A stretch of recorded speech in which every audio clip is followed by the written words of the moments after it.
Good day mga ka-idol, update tayo sa Doubleheader Wednesday sa PBA Semi-Final Matchup Game 3 ng SMB kontra sa Rain or Shine Elasto Painters sa Dasmariñas, Cavite. Sa score na 117-107, nanalo nga ang SMB at 3-0 na nga po ang SMB. Isang panalo na lang ay posible nang dumiretso ang SMB patungo sa finals. Kaya naman sa larong ito, galit na galit si Coach Yeng Yao kay Terence Romeo at ayon mismo kay Coach Yeng Yao, walang respeto, mayabang at kung ano-ano pa ang sinabi kay Terence Romeo dahil sa isang 3-point shot na pinakawalan ni Terence Romeo. Ilang segundo na lang ang natitira sa laban nila kontra sa Rain or Shine Elasto Painters.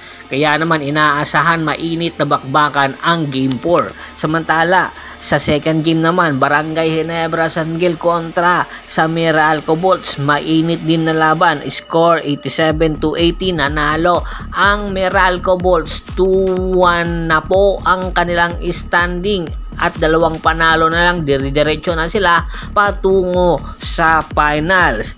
Tatlong player lang ng Meralco ang nasa double figure at naging best player of the game nga ay si Alin Maliksi na kumana ng 16 big points. Samantala sa Barangay Ginebra, tatlo rin player ang nasa double figure, si Japit Aguilar, Christian Standhardinger at Maverick Ahan Nisi. Kaya inaasahan sa game 4 ng laban na ito, malaking adjustment ang gagawin ni Coach Tim Con dahil kung matatalo pa sila ay tiyak hindi na makakabalik pa ang Barangay Ginebra sa series na ito. Samantala, matapos nga ang maagang pagkaka-eliminate ng tropang Giga sa Philippine Cup, ayon sa isang report, isang balasahang umaatikabo ang posibleng mangyari sa roster ng tropang Giga. At sa mga posibleng gawin ng tropang Giga ay mag-acquire ng isang super rookie sa paparating na PBA annual draft. Ayon sa isang report, kinakausap na daw ng coaching staff at management ng tropang Giga ang player na ito. Opo, ang player na ito ay si Renz Abando. Kinakausap na daw ng management ng tropang Giga na magpa-draft na sa PBA at kukunin nito sa number 2 pick ng tropang Giga. Matatandaan na ang tropang Giga, karamihan sa kanilang mga superstar ay kinukuha nila sa kanilang mga sister team at sa condit team or farm team nila. Ito nga ay ang Blackwater Bossing.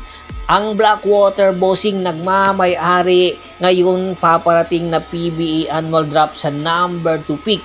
Ibig sabihin, ang number 1 pick ay ang Converge Firebreakers na hindi na sikreto na si Justin Baltasar ang kukunin. At kung sakasakali man daw magpa-drop itong si Renz Abando, ay ang number 2 pick kukunin ng tropang Giga at ang kukuha or magkukunin na player ng tropang Giga ay si Renz Abando kung mag-a-apply ito ng PBA rookie draft ngayong July.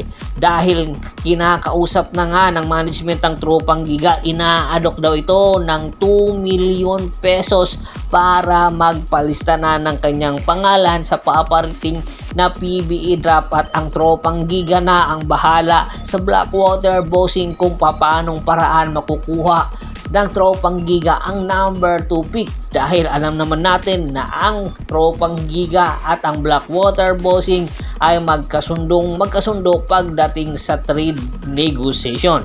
Samantala, ang San Miguel Bearmen, tinitingnan na at ini-evaluate na nila si Junmar Fajardo. Ilang taon na lang ang ilalagi ni Junmar Fajardo ay mawawala na ng tuluyan ito sa PBA. Kaya tinitingnan na rin ng San Miguel Bearmen ang kanilang future. Bagamat maganda ang kanilang ipinapakita ngayong konferensya at sa nakaraan konferensya nakakuha nga sila ng kampyonato, ay tinitingnan na rin ang posibilidad na kumuha na ng bagong big man ang San Miguel Bearmen at pahinugin na ito. Ang kinatarget nga na makuha ng San Miguel Bearmen ang big man ng Ateneo de Manila na si Gio Choi. Si Gio Choi ay hindi na nga eligible para maglaro sa paparating na UAAP season. Dahil nga hindi na siya eligible ay magpo-pro na ito at sa katunayan naglalaro na ito sa isang tournament na the Asian Tournament at sa kupunan na Taiwan Mustangs. Ang nasabing player ay pagkatapos nito maglaro sa the Asian Tournament ay pagkatapos lilipad ito ng Japan at magta-try out sa isang kupunan doon sa bilig at hoping na makuha ito at mapa-improve ang kanyang performance doon sa Japan. Kung hindi man daw makukuha ito sa Japan ay magbabalik ito ng Pilipinas at papasukin na ang PBA at target nga kunin ito ng San Miguel Beermen sa first round. Kung sakasakaling may tsansa na makuha itong si Gio Choi ng San Miguel Beermen, isa na ito sa magiging protege ni Junmar Fajardo at mas lalong lalalim ang big man rotation ng San Miguel Beermen dahil nga sa ilalim ito ni Coach Tab Baldwin, inaasahan na madali itong makukuha sa kahit anong kupunan na posible siyang kunin. Kaya inaasahan na mas lalong lalalim ang first round ng PBA Annual Rookie Draft. Bago pa man natin tapusin ang ating kwentuhan, shout out muna tayo sa ating mga solid na followers na laging sumusuporta sa atin. Kay Sir Ireneo Campila, si Brix Bintilio, Mary Ann Karamuan, Peding Ferrer, Raymond Angelo, Lorito Giritan, Kagawad Kat sa kinudukusin ng Hagonoy Bulacan, Ricky Lanza ng Ricky Rider TV ng Tansa Cavite, Kagawad Yornel Belches at si Mr. Anthony Laquialon, happy birthday sir, at kay Sir Rocky Bilua ng Zamboanga, Sibugay. Marami pong salamat sa walang sawang niyong pagsuporta. Pakibisita na rin po ng Facebook fanpage ko, paki-like, paki-follow, paki-share, ganoon din po sa YouTube channel ko. Marami pong salamat.